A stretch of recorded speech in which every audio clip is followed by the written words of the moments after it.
I know you want to ban our national flags, but we're going to wave you goodbye, and we'll look forward in the future to working with you as sovereign. If you disobey the rules, you get cut off. Could we please remove the flags? So this is it, the final chapter, the end of the road. A 47-year political experiment that the British, frankly, have never been very happy with.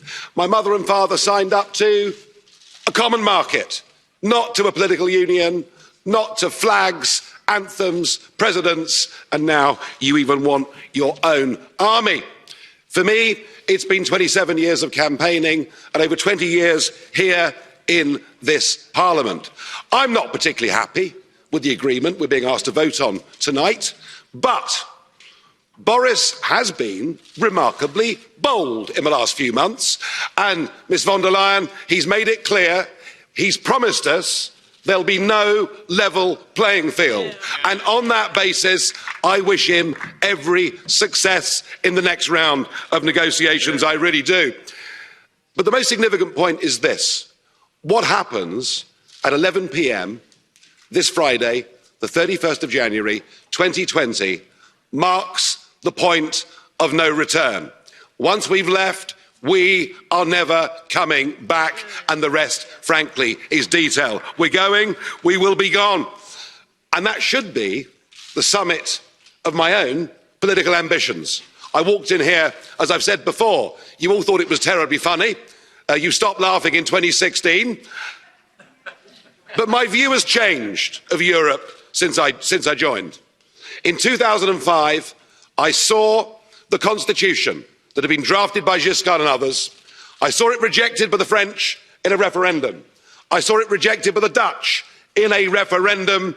And I saw you in these institutions ignore them, bring it back as the Lisbon Treaty and boast you could ram it through without there being referendums. Well, the Irish did have a vote and did say no and were forced to vote again. You're very good at making people vote again, but what we've proved is the British are too big to bully, thank goodness.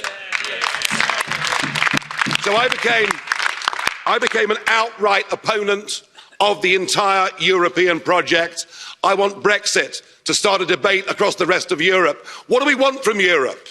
If we want trade, friendship, cooperation, reciprocity, we don't need a European Commission. We don't need a European Court. We don't need these institutions and all of this power. And I can promise you, both in UKIP and indeed in the Brexit Party, we love Europe. We just hate the European Union. It's as simple as that. So I'm hoping this begins the end of this project. It's a bad project. It isn't just undemocratic, it's anti-democratic, and it puts in that front row. It gives people power without accountability. People who cannot be held to account by the electorate, and that is an unacceptable structure. Indeed, there's an historic battle going on now across the West, in Europe, America, and elsewhere. It is globalism against populism. And you may loathe populism, but I tell you a funny thing, it's becoming very popular. And it has great benefits.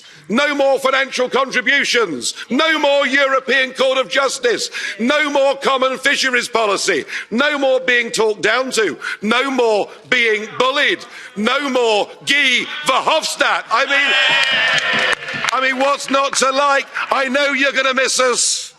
I know you want to ban our national flags, but we're going to wave you goodbye, and we'll look forward in the future to working with you as sovereign